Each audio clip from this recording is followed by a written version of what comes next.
The folders were already in his hands before the boys had finished buttoning their shirts. He moved through the dormitory hallway at 6:55 in the morning, a manila folder in each hand, the boys' names written in black ink on the tabs in his own handwriting.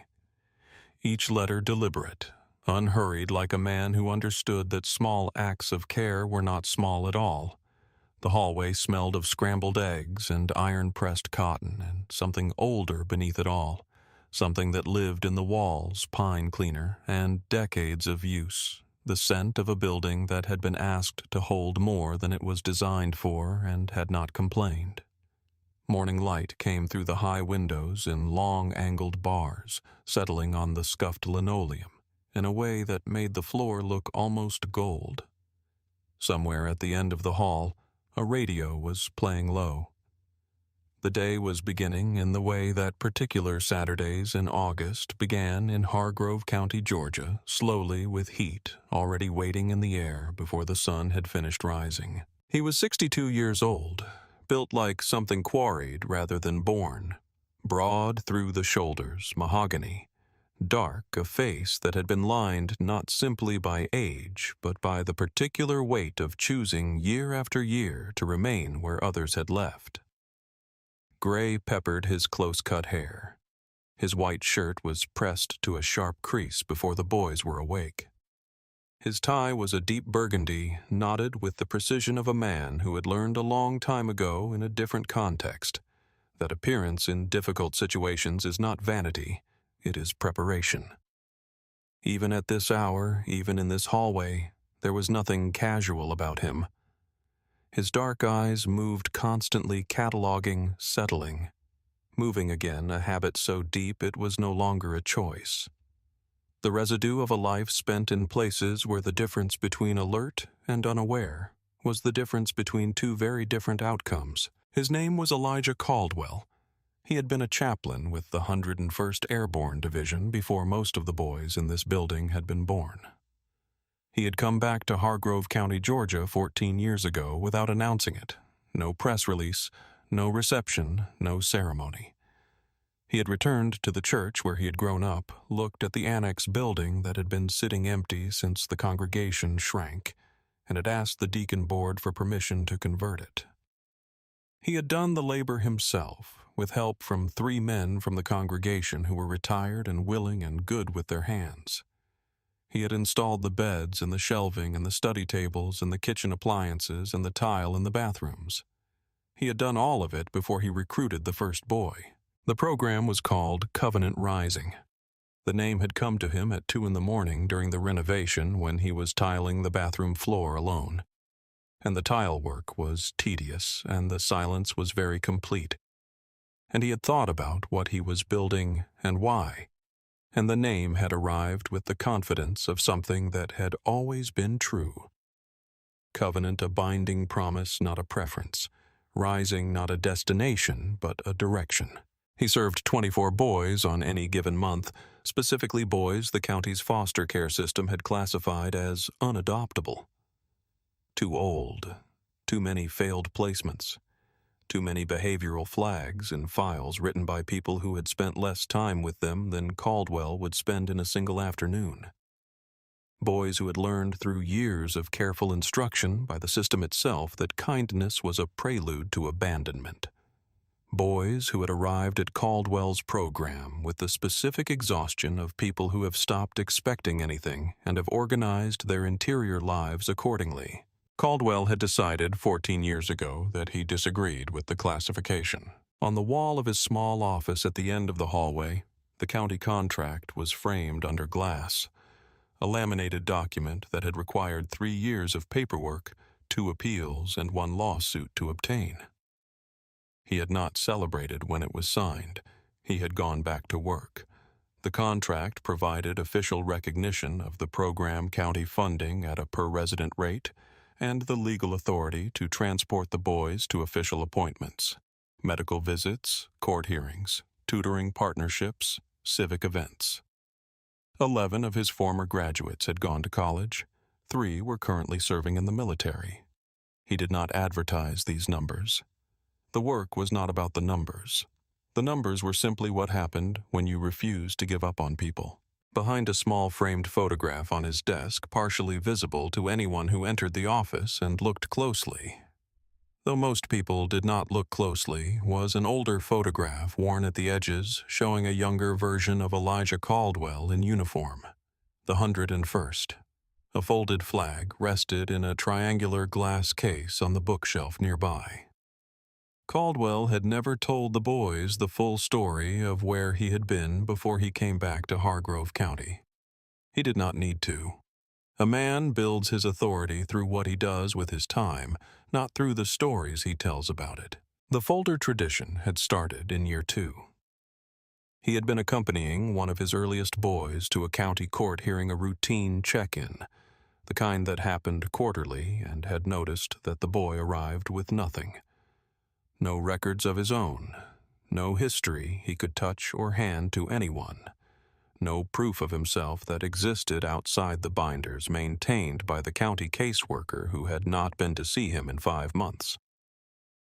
The boy had sat in that courtroom chair with his hands in his lap and his eyes on the floor, and Caldwell had watched the judge refer to him by case number and had experienced at 62's distance the particular fury of a person who has learned to locate injustice precisely. From that point forward, every boy in Covenant Rising carried a manila folder to every official appointment. Inside each folder, school records and progress reports, letters of recommendation written personally by Caldwell in the specific and detailed language of a man who knew each boy by the texture of their daily behavior, not by a file summary. Documentation of achievements, certifications awards. And one more thing, a single handwritten note from Caldwell addressed to the boy personally. Not a form letter with the name inserted. A note, written from scratch for each boy. Different in every particular except one, every note ended the same way with the same sentence, which Caldwell had decided was the only sentence that mattered: you carry your own story. He told them, distributing the folders each time before an appointment, you are not a case number. You carry your own story. This morning, in the gold-barred light of the dormitory hallway, he distributed 8 folders. The boys received them with varying degrees of ceremony. Some tucked them under their arms immediately, some turned them over and ran a thumb across their names on the tabs, reading their own names in Caldwell's handwriting, as if the act of being named in that particular ink meant something specific about the day ahead. Jerome Webb was 18 years old that morning. 18, as of that date, which was the day the county had established as his emancipation date 14 months ago, the date that had been in the system for over a year, printed on the court appointment letter stamped on the clerk's calendar in room 211 of the Hargrove County Courthouse. He stood at the end of the hallway holding his folder with both hands, the way a person holds something they cannot afford to damage. He was tall and thin and very quiet, with eyes that had the particular depth of someone who has spent a long time watching before they speak. Jerome had been in the county foster system since the age of 4. He had lived in 9 placements before Caldwell recruited him personally from a group home in Macon. 3 years ago, a visit Caldwell had made after seeing Jerome's name on a list of boys the county had stopped actively placing. 9 placements. 14 years in the system. Jerome had learned through all of it to organize his interior life around the expectation of loss. He arrived at Covenant Rising with the armor fully assembled and wore it so naturally it had become invisible even to him. 3 years of Caldwell's steady presence had not removed the armor, but had slowly allowed Jerome to believe it might not always be necessary. He held his folder with both hands. He had never been to a courthouse before. He had said this to Caldwell the previous week, not as a complaint, not as anxiety, simply as a fact he wanted someone else to know. Caldwell had looked at him and said, "That is about to change." Jerome's younger brother Marcus was 16 and stood 3 feet away with the folder under one arm and his phone in the other hand. The phone was an old model with a cracked screen that Jerome had given him when he got a replacement through the program. Marcus was 2 years from his own emancipation date and carried himself with the restless energy of someone whose interior speedometer runs higher than the road requires not recklessness, but an abundance of attention that needed an object. He looked at Jerome now with the specific attention that only siblings share, the look of someone who has known you long enough to read the thing underneath the face you show. They were rare in this program. Brothers placed together a thing that almost never happened, and that Caldwell had spent 4 months negotiating with the county to arrange. He had written 3 letters to the county supervisor and attended 2 meetings, and cited 7 different provisions of the foster care placement guidelines before the county had agreed. The agreement had required a specific amendment to the county contract. Caldwell had signed it without hesitation. Some things are worth the paperwork. The third boy scheduled for emancipation that afternoon was Darius Cole. He was also 18. His birthday had been 2 weeks earlier, and he was compact and careful and economical in the way he used words. The economy of a person who has learned to spend energy deliberately.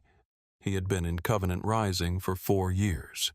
He had been accepted to a community college in Atlanta through a scholarship that Caldwell's letters of recommendation had helped secure. He had told no one about the acceptance except Caldwell, who had read the letter and folded it and handed it back and said, "You earned that." Darius had taken the letter and said nothing, but he had kept it. The third boy in the emancipation group was Marcus Tillman, Marcus T, to distinguish him from Jerome's brother. He was also 18. He had arrived at Covenant Rising 2.5 years ago from a group home where he had been the oldest resident for 14 months, a position that had required him to be both child and caretaker, a thing children should never have to be. He was gentle in the way that people are sometimes gentle when they have seen a great deal of roughness and have decided after examining the options that roughness does not appeal to them. The 3 of them, Jerome, Darius, Marcus Tillman, had their emancipation paperwork in order, their appointments confirmed and their folders in their hands on this particular Saturday morning in August. And the courthouse was 22 minutes away, and the appointment was at 2 o'clock in the afternoon. The van was the 15-passenger vehicle that had been Covenant Rising's presence in Hargrove County for 9 years. Royal blue white cross on the side, the program name hand-lettered across the doors in white paint. It was recognizable in Hargrove County, the way certain things are recognizable in small communities, not because it demanded attention, but because it had been present reliably in enough contexts that people had simply learned to place it. The county certification decal was on the windshield, a white and green sticker, verifying that the vehicle was operating under the terms of the county foster care transportation contract, which had been renewed 14 months ago with a new addendum requiring all contracted transport vehicles to carry 2 cameras, 1 dash-mounted, 1 interior rear-facing, both connected to a state-run automatic upload system that transmitted footage to a server in Atlanta every 24 hours. Caldwell had signed the addendum without hesitation. He believed in accountability. He had learned in the Army and in 14 years of navigating the county's bureaucracy that documentation was the difference between a claim and a fact, and that facts were the only currency that held its value over time. He loaded the van at 12:20 in the afternoon. 8 boys, folders in laps or tucked against chests. He checked the rear camera. The small red indicator light blinked once, confirming the system was active and recording. He verified the windshield decal was visible to anyone approaching the front of the vehicle. He walked to the rear of the van before getting in and looked at both taillights. They were intact, both of them, burning clear red in the afternoon sun. He drove the church van onto Route 9 at 12:27. The August heat was already a physical presence, 91 degrees, with the humidity that Georgia saved for the deep part of summer, the kind that makes the air feel opaque. The boys in the back were quiet, with the particular quality of quiet that official appointments produced in them, not calm exactly, but the restraint of people who have learned that certain moments require a different version of themselves. Jerome was looking out the window at the highway moving past. Darius had his folder in his lap and his eyes on the middle distance. Marcus Tillman was looking at the back of the seat in front of him, with the expression of someone counting something internally. The day felt completely ordinary. Caldwell would remember this detail later in the specific way that ordinary moments stick when they turn out to be the last ordinary moment before something else begins. The radio was playing a weather report. The road was flat and straight. The courthouse was 22 minutes away. There was more than enough time. What none of them knew, not Caldwell, not the boys, not...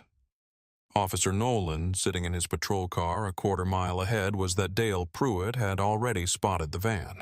And Dale Pruitt had a problem with blue vans on Route 9 when the driver was black. The patrol car's lights came on at 12:41. They appeared in the rearview mirror, red and blue, cycling in the flat midday light. The siren, a single short bark that translated clearly without needing translation. Caldwell saw them. He moved the van to the shoulder of Route 9 in one smooth, deliberate arc, the motion of a man who has done nothing wrong and is not surprised by the stop, and has no intention of providing any behavior that could be interpreted as other than full immediate compliance. He put the van in park. He placed both hands on the steering wheel at the 10 and 2 position. He waited. Officer Dale Pruitt was 34 years old and had been on the Hargrove County Force for 6 years. In those 6 years, he had accumulated 11 formal complaints, 4 for racial profiling, 3 for excessive force, 2 for submitting falsified incident reports, 2 for conduct unbecoming. Not one of those complaints had resulted in termination. Not one had resulted in anything more consequential than a notation in a file that someone had read once and filed again. He had learned from this progression of events that the machinery of accountability was not something that applied to him in the same way it applied to others.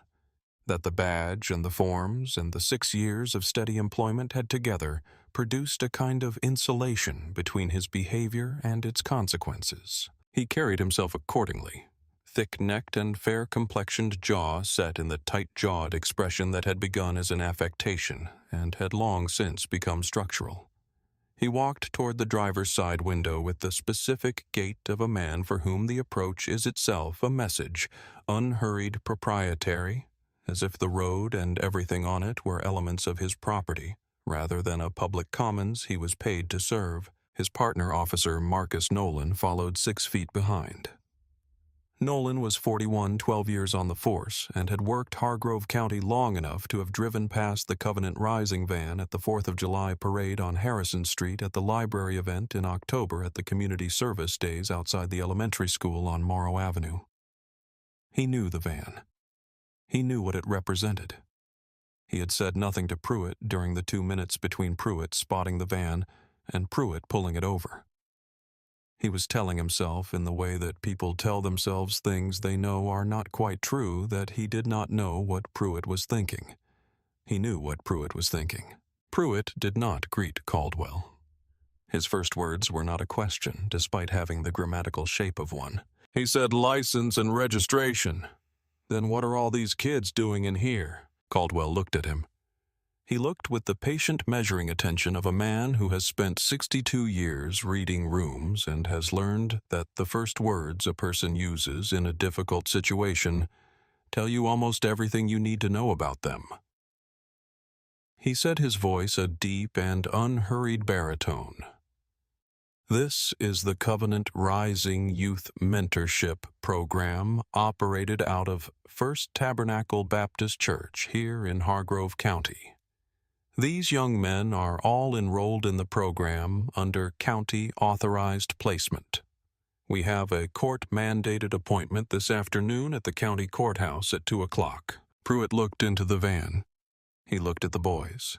He looked at the folders. He said nothing in response to what Caldwell had said. He stepped back from the window and circled the van, moving slowly, one hand touching the vehicle's rear side panel as he passed, not checking anything exactly, but the motion of a man establishing that he could touch things if he wanted to. He came back to the driver's window. "He said, I'm going to need you to step out of the vehicle." Caldwell said, "May I ask the stated basis for the stop?" Pruitt said, "Cracked rear taillight. Step out." Behind Pruitt, Nolan had moved to the rear of the van. He looked at the taillight. He stood in front of it for a full 2 seconds, long enough to see exactly what he saw. He did not say anything yet, but he noted it with the attention of a man who knows that what he is seeing and what is going to be written down are not the same thing, and who has not yet decided what to do with that gap. The taillight was intact. Caldwell opened the driver's door and stepped out onto the gravel shoulder of Route 9. He stood to his full height, 2 inches above 6 feet, the kind of build that does not impose itself but simply occupies space with a completeness that makes itself undeniable. His tie was still straight. His shirt was still pressed. He did not put his hands up, but he held them slightly away from his body, in the visible position, the gesture of a man who has been in situations where visibility is the first protection. Without being asked, he produced his documentation: driver's license, program license, the full county foster care transportation contract, the court appointment letter for the emancipation hearing bearing the date, the time, the case numbers for all 3 boys, and the county court seal.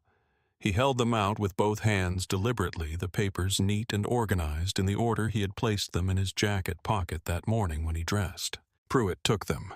He looked at them for a period of time that was much shorter than the weight of the documents warranted. He handed them back. He said, "This doesn't mean anything to me." Caldwell received the documents without changing expression. He returned them to his jacket pocket. He was thinking in the private interior space that ran beneath his visible composure about how many times he had heard some version of this sentence.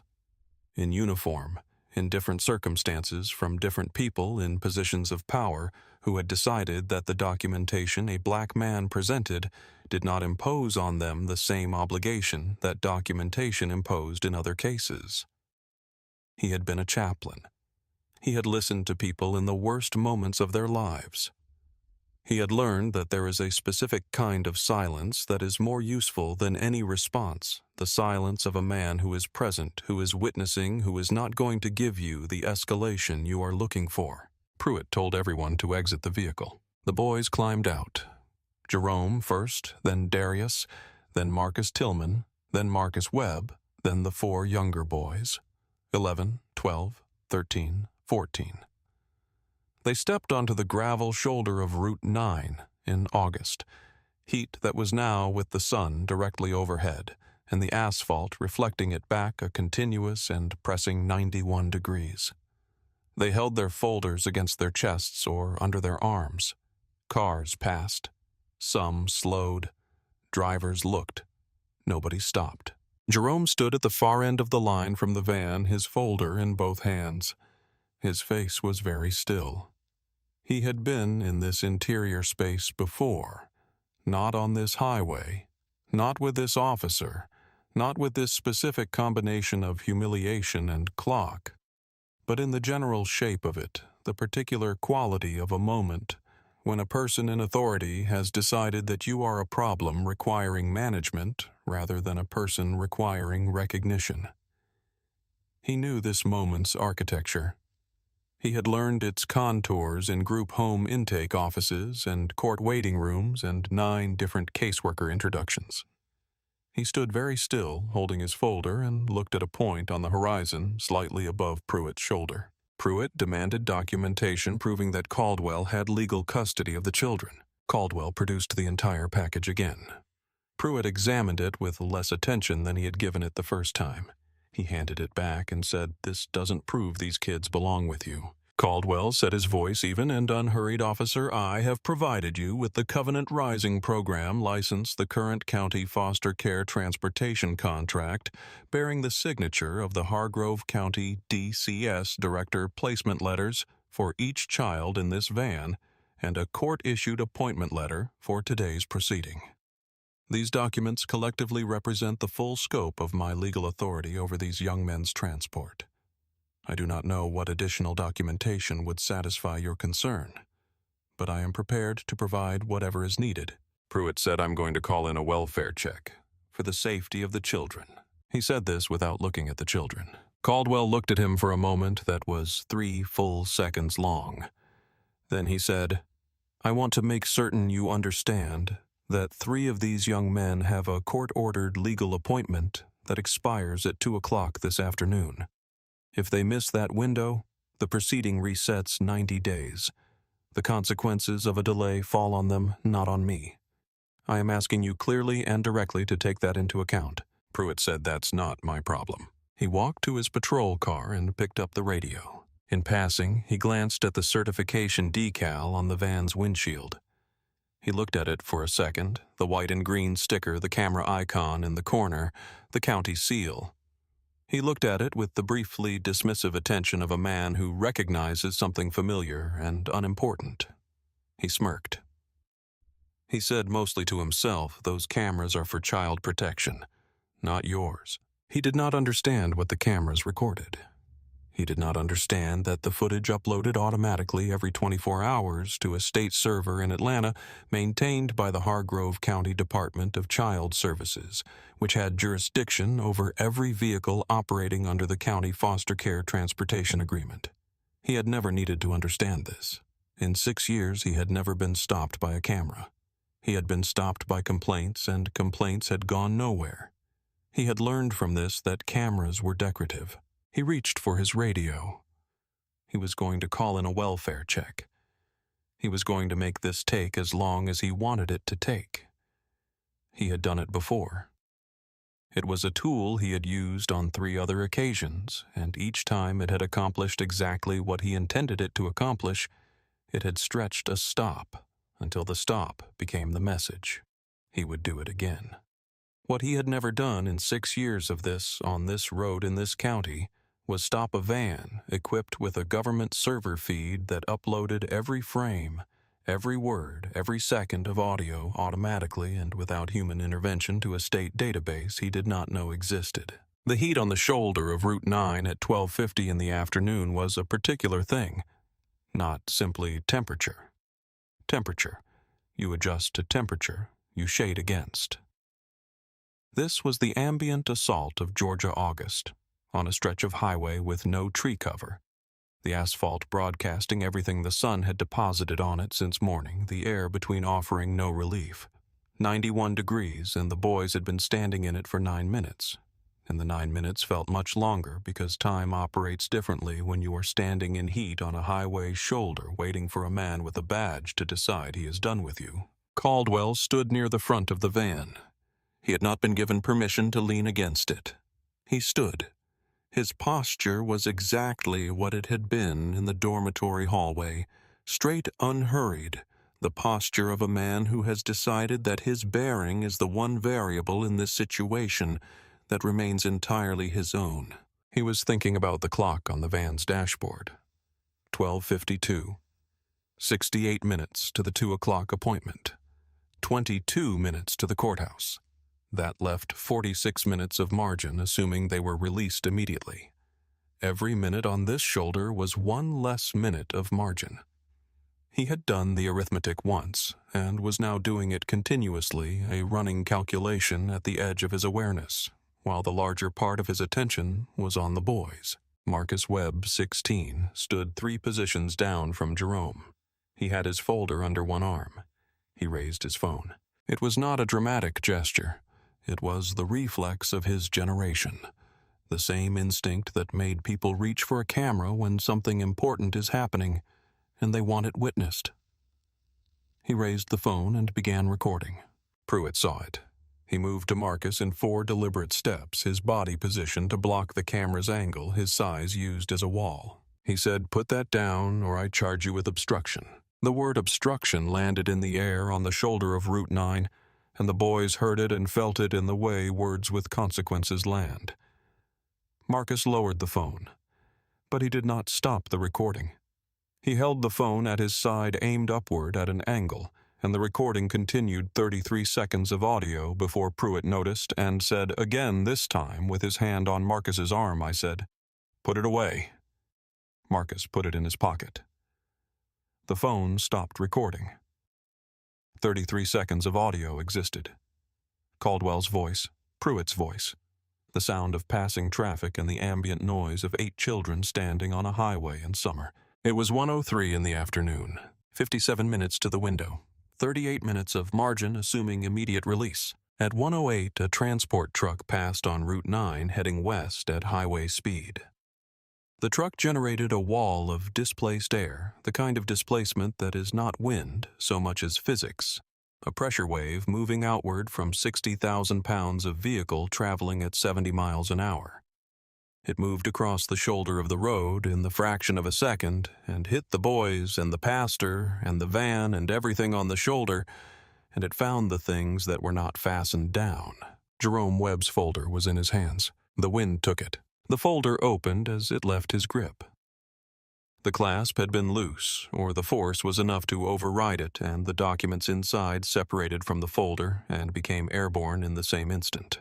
School records, 3 years of progress reports, letters of recommendation that Caldwell had written at his desk in the church office over the course of many evenings, documents that represented the accumulation of Jerome's visible history. Everything he had been told he had no right to claim at birth, and had spent years assembling in this folder because Caldwell had told him it was his to carry all of it, went into the air simultaneously and began to move with the traffic current across the shoulder and into the lane. The folded piece of paper went last. It was lighter than the others. It rode the air further, turning once settling briefly on the asphalt, then lifted again by the slipstream of the next passing car, and carried another 10 feet before coming to rest face down in the breakdown lane. The handwriting not visible, just a folded piece of paper lying on hot pavement, anonymous to anyone who didn't know what it said. Jerome moved, one-step instinct, the whole body moving toward what it cannot leave behind. Pruitt said, "Stay put." Jerome stopped. He stood with 1 foot forward and 1 foot back. A man caught in the motion of moving, held in place by a word from a man he did not know, watching his own history lie scattered on a highway. The progress reports were in the lane now, moving with each passing car. 1 page had made it to the far side of the lane and was pressed against the concrete barrier. Caldwell's handwritten letter was in the breakdown lane face down, undamaged but unreachable. Caldwell said in the same measured tone he had been using for the entirety of this stop, officer, that is a child's legal documentation and personal correspondence. I am requesting permission for him to retrieve it. Pruitt said, "I said stay put." Caldwell looked at the scattered papers for 1 moment. A single specific moment, not dramatic, not extended, just the time required to see what was there. Then he looked back at Pruitt. He did not move toward the papers. He did not repeat the request. He stood where he was straight-backed, straight-eyed, watching Officer Dale Pruitt with the dark and patient eyes of a man who had built something for 14 years on the specific conviction that dignity is not a thing you chase across a highway. It is a thing you carry in your body, in your posture, in the decision made once and honored continuously to let the people watching you see something worth seeing. Jerome needed to see his pastor stand, not run, not beg, not scramble after paper, stand. So Caldwell stood. The papers lay on the highway behind them both, and he did not look at them again, and Jerome watched him and understood something that would take him years to fully articulate, but that entered him in that moment and stayed. This was dignity, not resignation, not surrender, not acceptance. The difference between those things was total and visible, and would be understood by everyone who watched it in the footage months later, and they would understand it immediately without needing anyone to explain it. Nolan approached Pruitt from behind. He spoke quietly, low enough that the boys might not hear directly into Pruitt's left ear. He said, "Dale, these kids are from the program. Let it go." Pruitt said nothing and did not turn around. The minutes passed. 1:14 arrived, and with it a second patrol car called in response to Pruitt's welfare check request. 2 more officers got out. The shoulder of Route 9 now held 4 uniformed police officers. One 62-year-old pastor in a pressed white shirt and burgundy tie, and 8 boys in August heat, standing in a row with their folders, or the remnants of their folders, in the full visibility of every car passing on a state highway. Pruitt told Caldwell he was being detained pending a welfare investigation. He said for the safety of the children. He did not look at the children. Caldwell said, "I want it clearly noted that I have fully complied with every request made of me during this stop. I am stating for the record that 3 of these young men have a court-ordered emancipation appointment at 2 o'clock at the Hargrove County Courthouse. The current time is 1:14. We are 22 minutes from the courthouse. I am asking you one final time to consider what your decision is costing these young men." Pruitt said, "Are you done?" Caldwell said yes. Nolan moved to Pruitt's side again. He said it again, same words, same quiet register Dale. "These kids are from the program. Let it go." Pruitt ignored him a second time. Both moments were on camera.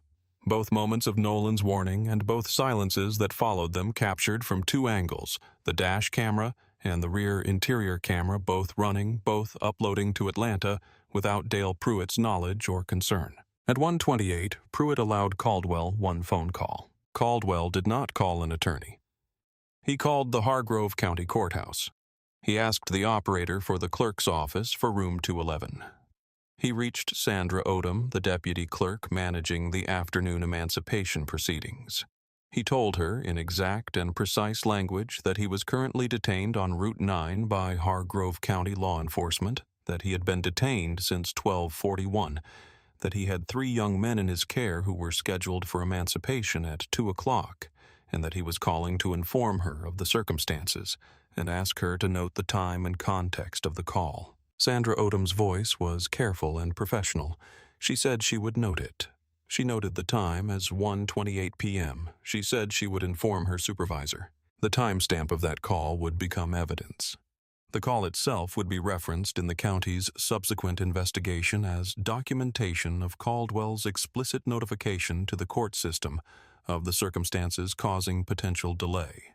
Notification made before the delay became irreversible, before 2 o'clock arrived, before anyone could argue that Caldwell had not done everything within his power to preserve the window. By 1:31 in the afternoon, the boys had been standing on the shoulder of Route 9 for 50 minutes. Jerome Webb, who was turning 18 years old that day, had watched his emancipation documents blow across a highway. He had not cried. He would not cry.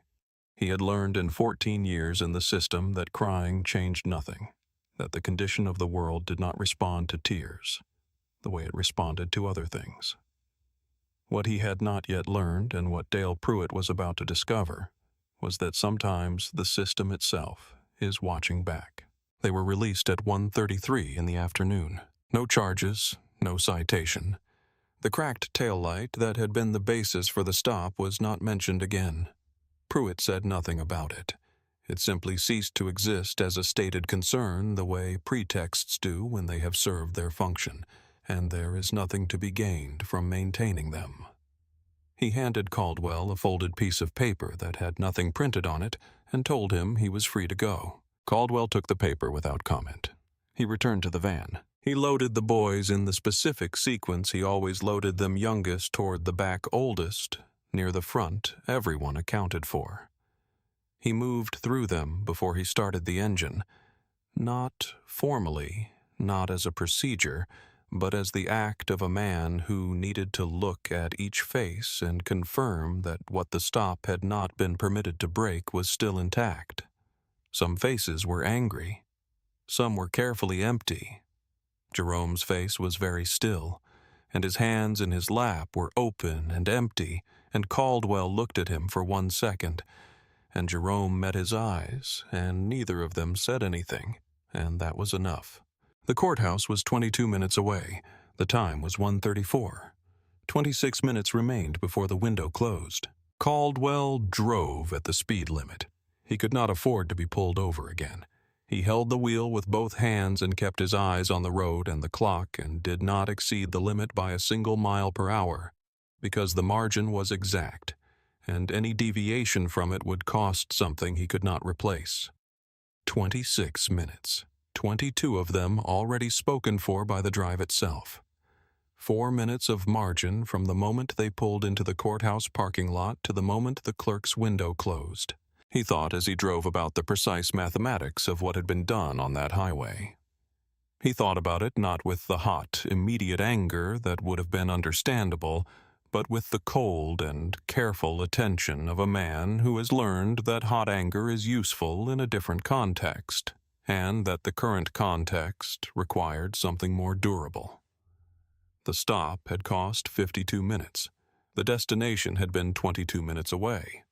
The appointment had a fixed deadline.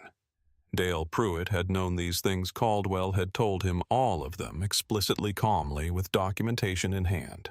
And Pruitt had said, "That's not my problem," which meant the boys are not my concern. Their futures are not my concern. The 52 minutes I am taking from them are mine to take, and I am taking them. Caldwell had been a chaplain. He had sat with men in the worst moments of their lives and had been present with them in a particular way, not fixing, not solving, just bearing witness with enough steadiness that the man being witnessed could feel that the moment was survivable. He had carried this practice back from the Army and had been applying it for 14 years in a dormitory on the grounds of First Tabernacle Baptist Church. He knew something about presence and about what it could do and what it could not do. It could not, for instance, give back 52 minutes on the shoulder of Route 9. He arrived at the Hargrove County Courthouse at 1:54 in the afternoon. He was out of the van and moving before the engine had fully stopped. The boys came with him, Jerome, Darius, Marcus Tillman at the front, moving fast up the courthouse steps, with Caldwell's long stride setting the pace.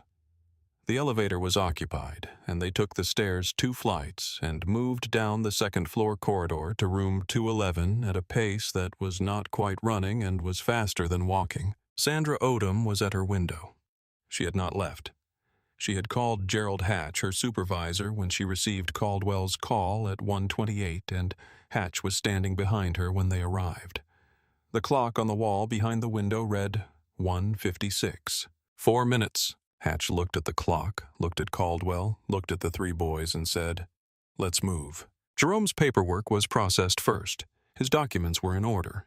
Caldwell's briefcase held copies. The originals from Jerome's folder were on Route 9, or in the breakdown lane somewhere behind them. But the copies were complete and sufficient, and Caldwell had kept them in the briefcase in the van's side compartment, a precaution he had taken without knowing he would need it. Jerome signed his emancipation document at 1:58, 2 minutes before the window closed. His pen was steady. He did not look up until the clerk handed him his copy, and when he looked up, he looked directly at Caldwell, and Caldwell looked directly at him, and nobody said anything, and the moment was complete. The window closed at 2 o'clock. Marcus Tillman's paperwork required a secondary signature, a supervisor-level authorization that was routine, that should have been obtained in advance, that would have been obtained in advance if the van had arrived at 1:15 as planned. The supervisor had left the building at 1:45. Gerald Hatch could not authorize the additional signature. It required a level above his. Darius Cole's paperwork required the same signature, same result. Sandra Odom looked at them. She looked at Caldwell. She said quietly, "I'm sorry. The process resets in 90 days. 90 days. Not 60, not 30. At 18, without active emancipation paperwork, the county's housing obligation was in a legal gray zone that in practice meant one outcome: transitional housing on Langdon Street, a facility Caldwell knew. Darius and Marcus Tillman would be moved there while the paperwork reset. The window had closed 11 minutes after the boys had been detained on the highway, 11 minutes after Pruitt said, "That's not my problem." Caldwell drove them back to First Tabernacle in silence. Not the silence of defeat he had learned to distinguish between kinds of silence, but the silence of a van full of people who are processing something that does not yet have words. Darius sat in the 3rd row and looked out the window at the highway moving past. He said nothing. His face held an expression that Caldwell had seen on boys before, the expression of someone reaching the end of a very long calculation and finding the answer to be what they had always feared it would be. Marcus Tillman was in the row ahead of him and held his folder, his replacement folder assembled that morning with one hand, not looking at it. Caldwell watched them in the rearview mirror. He was thinking about what came next.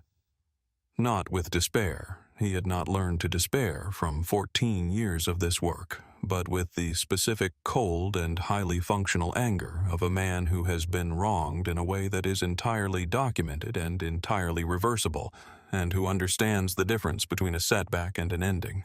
3 blocks from First Tabernacle, he pulled to the curb. The boys were quiet behind him. He sat with both hands on the wheel and let the moment be what it was for the time it needed to be. 60 seconds, maybe 70. Then he put the van in drive. There was work to do. There was always work to do. But somewhere in Atlanta, in a county data center on a server maintained by the Hargrove County Department of Child Services, a batch upload had completed at 3:42 that morning. Footage from an afternoon that had not yet happened when the upload window opened. Footage from cameras still running, when Pruitt pulled the van over footage that had captured everything from the moment Pruitt's lights came on to the moment Caldwell pulled the van off the shoulder and drove toward a courthouse he would reach with 4 minutes to spare. Somewhere in that server, 134 minutes of video were sitting in a partition labeled with the certification number from the van's windshield decal, waiting not for a person to find them, but for a person to look. Meanwhile, at the sheriff's department on Clematis Street, Officer Marcus Nolan was sitting at his desk with a stillness that was not rest. He had been back at the station since 2:15. He had filed his daily log. He had poured coffee he had not drunk. He was thinking about Jerome Webb standing on the shoulder of Route 9, watching his documents scatter, not moving because he had been told to stay put. He was thinking about Darius Cole's face when Caldwell told the boys what the clerk had said. He was thinking about the 2 times he had spoken and the 2 silences that had answered him, and about what the difference between saying a thing and doing a thing actually is. He opened a new document on his workstation at 6:02 p.m. He typed slowly and carefully. He wrote, on August 14th of this year, I was the patrol partner of Officer Dale Pruitt during a traffic stop on Route 9 at approximately 12:41 p.m. He wrote everything. The intact tail light, Caldwell's immediate compliance, the documents Caldwell had produced, and the manner in which they had been dismissed, the stated appointment, the welfare check call, the scattered folder, the heat, the boys, the 2 warnings he had given Pruitt, word for word, the timestamps from the patrol car's own dashboard system. Every detail he could confirm in sequence without editorializing. He filed the document at 6:17 in the evening. He went home. He did not sleep. The following morning, at 8:47, Pruitt filed his incident report. He typed it at his desk. He wrote vehicle was stopped based on observed taillight deficiency, consistent with County Code Section 4-12. Driver initially refused verbal direction before complying. Children in the vehicle appeared distressed and agitated in the presence of the driver, raising concern for their welfare. Stop was fully warranted based on vehicle safety concern. He submitted it at 9:02 a.m. He felt as he sent it the familiar lightness of a man closing a chapter. The paperwork was the last step before the thing was finished. He had done what he wanted to do on that highway. The paperwork described it in the language that made it defensible, and now it was done. He had been doing this for 6 years. This was how it worked. He was wrong about this. He had been wrong about most of it for 6 years, and had been lucky enough not to find out until now. The incident report triggered an automatic protocol. Any stop involving minors in county foster care transport was routed immediately to the Hargrove County Department of Child Services for mandatory review. This was standard procedure that had been standard procedure for 3 years. The DCS reviewed these reports for compliance violations. The DCS cross-referenced Pruitt's report against their own records at 9:14 a.m. The van's certification number was in their system. It was a county-contracted vehicle. It had 2 cameras on an active upload schedule. The most recent upload had completed at 3:42 in the morning. Renee Okafor, a DCS case manager who had been with the department for 7 years, pulled the footage at 9:29. She watched the first 4 minutes. She picked up her phone and called her supervisor, Kevin Dre, at 9:29 and 40 seconds. Dre watched 6 minutes of footage and called the Hargrove County Sheriff at 9:41. The footage showed a rear taillight that was intact. A driver who had complied before Pruitt's patrol car had come to a complete stop. A 62-year-old man handing over documentation with both hands while keeping his own hands visible. An officer who had looked at the documents for less than 10 seconds and said, "This doesn't mean anything to me." 8 boys exiting a van in 91-degree heat holding manila folders. 47 minutes of this, the transport truck passing, the folder in the air, the documents across the highway. A boy frozen mid-step by a command to stay put. A man watching his handwritten letter lie face down in the breakdown lane and not moving toward it, standing straight-backed, looking directly at the officer who had caused it. And 2 moments, both times stamped, both clearly audible, a police officer's partner saying, "Dale, these kids are from the program, let it go," and the silence that followed each time. Dre called the Hargrove County Sheriff at 9:41. Sheriff Thomas Walcott, 11 years in office and highly familiar with the specific category of problem that arrived carrying federal implications, called the district attorney at 9:53. The district attorney's office contacted the state attorney general at 10:22. At 10:31, a duty agent at the regional FBI office received a call that used the phrase deprivation of civil rights under color of law. He opened the case file at 10:33. Federal investigators were already en route to Hargrove County by 11 a.m.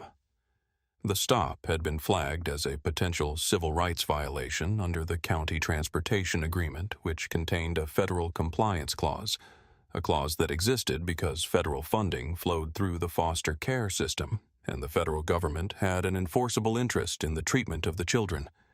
It was in part paying to support. Meanwhile, a church deacon named Ray Hollins had heard about the Route 9 stop before 9 a.m. from 2 separate sources and had retrieved Marcus Webb's 33-second video at 8:55 and posted it to 3 platforms. By 9:45, it had been shared 1,100 times. By 10:30, it had been viewed 400,000 times. By noon, it had crossed 2 million views. A passing driver, who had slowed on Route 9 at approximately 1:10 the previous afternoon, seen the van and the boys and the patrol lights, and stopped to document what he saw, had taken a photograph.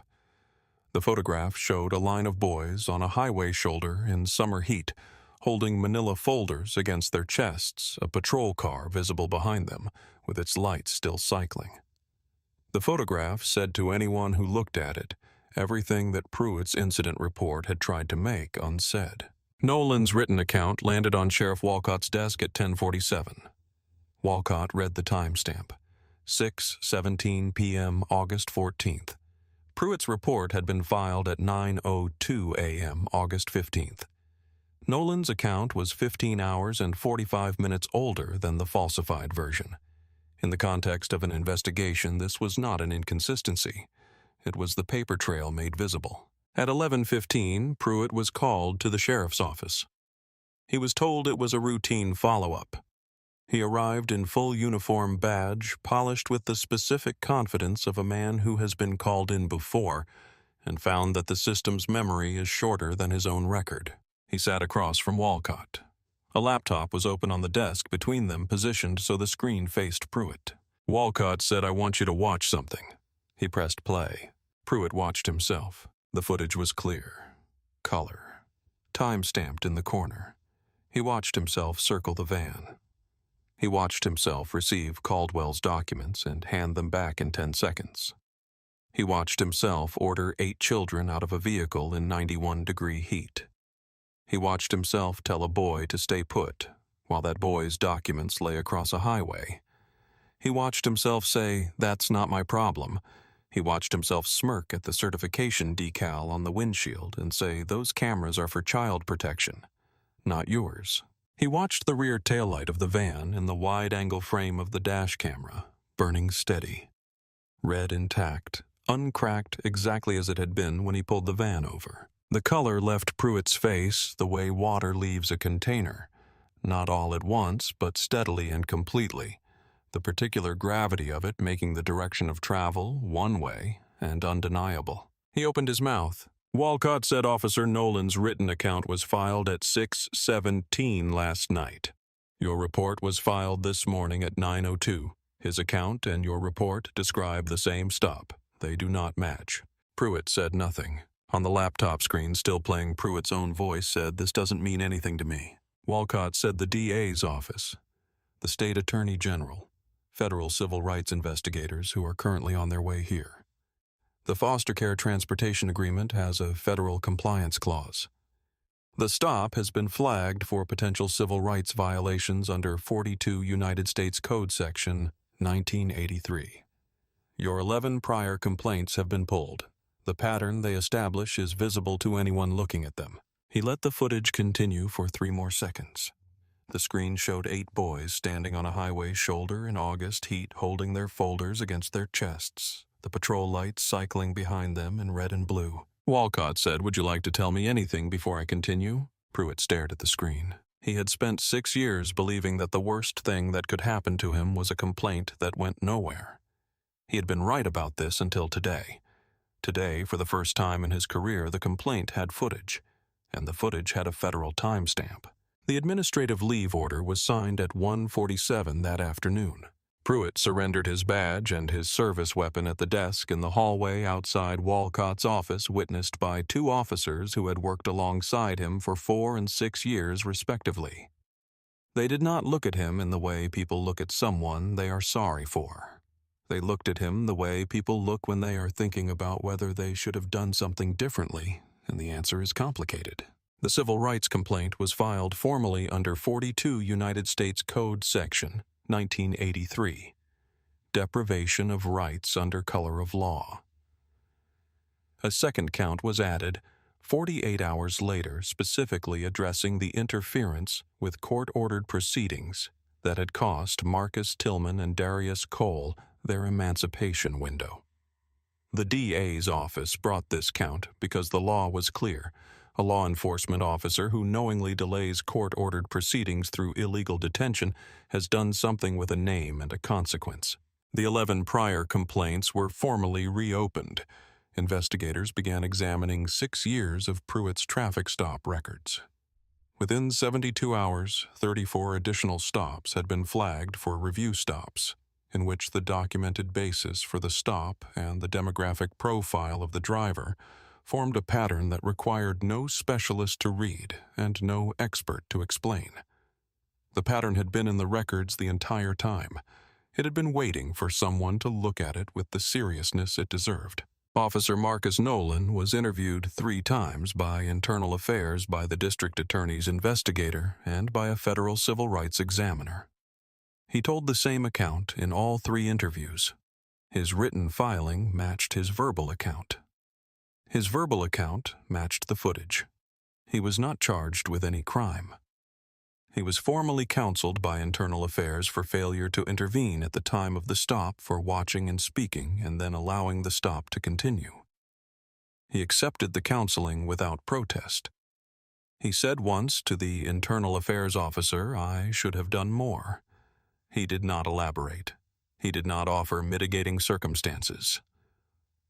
The officer taking the note wrote down his tone as one of a man who has already been conducting his own reckoning and does not need the process to perform it for him. Ray Hollins's video reached 2.2 million views by end of day. The photograph from the passing driver boys with manila folders on a highway shoulder patrol lights cycling behind them was published in 4 state newspapers and 2 national outlets. The county paper ran it on the front page above the fold. A civil rights organization in Atlanta requested the image for their public education archive. The photograph had done what certain images do. It had made the situation available to anyone who looked at it in terms that required no additional explanation. The county settled in 9 days, $340,000. Caldwell's attorney had specified during negotiations that the settlement be directed to the Covenant Rising Operational Fund, not to Caldwell personally, not to any legal entity, not to an account that would grow interest somewhere, to the program, to the work.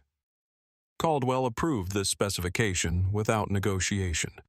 The money would pay for the next several years of boys the county had classified as unadoptable. Darius Cole and Marcus Tillman received their emancipation orders on a Tuesday, 4 days after the stop. A circuit court judge had reviewed the documented circumstances and granted emergency expedited processing the judge's written order, cited documented unlawful detention in 3 places, and voided the 90-day reset entirely. They signed their papers that afternoon in room 211 of the Hargrove County Courthouse. Caldwell drove them there in the blue van. He waited in the hall. When they came out, he shook each boy's hand and looked directly at each of them and said nothing. They understood what the handshake was. Jerome Webb stood outside the courthouse on the afternoon after the settlement announcement, holding his replacement manila folder assembled by Caldwell over 2 days. The documents copied the progress reports recreated from files. The handwritten note, written again from scratch, different from the first one, only in the way a second draft differs from a first when the writer knows what he is saying. A photographer from the county paper asked if she could take his picture. Jerome looked at the folder in his hands. He looked at the courthouse steps beneath his feet. He said yes. He stood straight. He held the folder at his side, one hand the way a man holds something he has decided is his to carry and is not going to set down. Pruitt's termination was finalized at a county commission hearing 2 weeks after the stop. Terminated for cause falsification of an official report, racial profiling interference with court-ordered proceedings, conduct unbecoming. Criminal charges were filed separately by the district attorney's office. 1 count of filing a false official document. 2 counts of civil rights violations under state law, the federal charges carrying their own separate proceedings. Bail was set. His wife filed for separation within 8 days of the termination. His name was added to the County Sheriff's Department officer training curriculum as a case study in the misuse of authority and the full range of consequences that misuse could produce when the right combination of documentation and accountability aligned against it. The section in the training materials was titled, "What Happens When the System Works the Way It Was Designed to." The folded flag in Caldwell's office, the 101st Airborne triangular glass case, one edge catching the morning light, was never mentioned in any news article. No reporter thought to ask about it. Caldwell did not offer it. The boys had seen who he was in 52 minutes on the shoulder of Route 9, and it had not required a credential or a uniform to show them. The man who stands still while his handwritten letter lies face down in a highway breakdown lane, who does not chase it, who does not break his posture or his gaze, that man has already made his argument. If you have watched this story to the end, consider passing it forward to one person who needs to hear that endurance is not the same as acceptance, and that stillness in the face of power is one of the oldest and most difficult forms of strength there is. The algorithm does not carry this kind of story without the people who believe it matters. That is you. That has always been you. The following Saturday at 12:20 in the afternoon, Caldwell loaded the van. New folders. 8 boys. Different configuration. Jerome was gone, building his first week of his first independent chapter in a county 140 miles north. Darius was in Atlanta, enrolled starting in 3 weeks. Marcus Tillman had moved into transitional housing by choice, not by order, while he waited for the apartment the settlement fund had helped him secure. 2 new boys had joined the program the week before, boys whose names Caldwell had written in black ink on the tabs of their folders in his own handwriting, each letter deliberate, unhurried, the same as every name before them. He walked through the dormitory hallway at 7 in the morning and distributed the folders, and the hallway smelled of scrambled eggs and iron-pressed cotton, and morning light came through the high windows in long bars and settled on the floor in gold. Everything was exactly as it had been the week before. The week before that, every Saturday for 9 years. He walked to the van and paused before he got in. He looked at the rear of the vehicle. He walked to the back and looked at both taillights. Intact. Both of them. He had checked them himself earlier out of habit. He checked them again. They were intact, as they had always been, as they had been on the morning of August 14th when he had checked them in the church parking lot before loading 8 boys and driving onto Route 9. He got in the van. He put his hands on the wheel. He pulled out of the First Tabernacle Baptist Church parking lot and drove onto Route 9 at 12:27. The day was ordinary. The highway was the same highway it had always been. The boys in the back held their folders or tucked them under their arms, and the radio was murmuring, and the sun was already high, and the heat was already present, and the world was proceeding in its ordinary way along an ordinary stretch of road in Hargrove County, Georgia. He had given his statement to the county paper in 3 sentences, and those 3 sentences were the only public words he had offered on the matter. He had said these children deserved better than what happened on that road. They will receive it. We continue. That was the statement. That was all the statement that was needed. He had understood since year 1 that the work is not the announcement of the work, and that the building is its own proof, and that the boys who live in the building and carry their folders and hear their names in his handwriting on the tabs, they are the proof of it, and they carry it out into the world with them when they leave, and it goes where they go.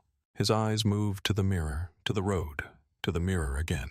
A man who spends 14 years constructing what others refuse to construct does not require a badge to verify his authority. The children he carries are his credential.